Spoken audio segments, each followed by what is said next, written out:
Hi, ನಾನು ದಿವ್ಯಾ. ನಾವಿವತ್ತು ಹೊರಟಿರೋದು ತಿರುವಣ್ಣಾಮಲೈ ದೇವಸ್ಥಾನಕ್ಕೆ. ಯಾರ್ಯಾರು ಹೊರಟಿರೋದು ಅಂದರೆ ನಾನು, ನಮ್ಮ ಅತ್ತಿಗೆ, ನಮ್ಮ ಅಕ್ಕನ ಮಗಳು, ನಾವು 3 ಜನ ಹೊರಟ್ವಿ. ಇಲ್ಲಿ ಬೆಂಗಳೂರು ಸ್ಯಾಟ್ಲೈಟಲ್ಲಿ ಬಸ್ ಹತ್ತಿದ್ವಿ. ನಾವು ಹತ್ತಬೇಕಾದ್ರೆ 2:30 ಆಗಿತ್ತು. ನಾವು ಅಲ್ಲೋಗಿ ರೀಚ್ ಆಗೋ ಅಷ್ಟೊತ್ತಿಗೆ 9 o'clock ಆಗಿತ್ತು.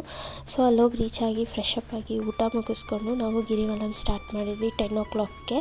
ನಾವು ಫಸ್ಟು ನೋಡಿದ್ದು ಪೂರ್ವದಲ್ಲಿರುವ ಇಂದ್ರಲಿಂಗಂ, ಆಗ್ನೇಯದಲ್ಲಿರುವ ಅಗ್ನಿಲಿಂಗಂ, ದಕ್ಷಿಣದಲ್ಲಿರುವ ಯಮಲಿಂಗಂ, ನೈಋತ್ಯದಲ್ಲಿ ಇರುವ ನಿರುತಿಲಿಂಗಂ, ಪಶ್ಚಿಮದಲ್ಲಿರುವ ವರುಣಲಿಂಗಂ, ವಾಯುವ್ಯದಲ್ಲಿರುವ ವಾಯುಲಿಂಗಂ, ಉತ್ತರದಲ್ಲಿ ಇರುವ ಕುಬೇರಲಿಂಗಂ, ಈಶಾನ್ಯ ದಿಕ್ಕಿನಲ್ಲಿರುವ ಈಶಾನ್ಯಲಿಂಗಂ.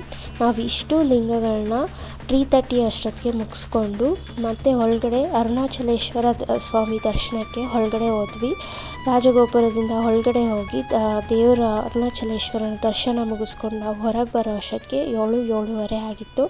ಅಲ್ಲಿ ಟಿಫನ್ ಮುಗಿಸ್ಕೊಂಡು ನಾವು ಮತ್ತೆ ಹೊರಟ್ವಿ ಬೆಂಗಳೂರು ಕಡೆಗೆ. ನಾವು ಬಂದು ರೀಚ್ ಆಗೋ ಅಷ್ಟರಲ್ಲಿ 3:30 ಆಗಿತ್ತು. ಸೊ ಇದ್ರ ಟೋಟಲ್ ಟ್ರಿಪ್ ಕಾಸ್ಟ್ ಬಂದು ನಮಗೆ ಬರೀ 800 rupees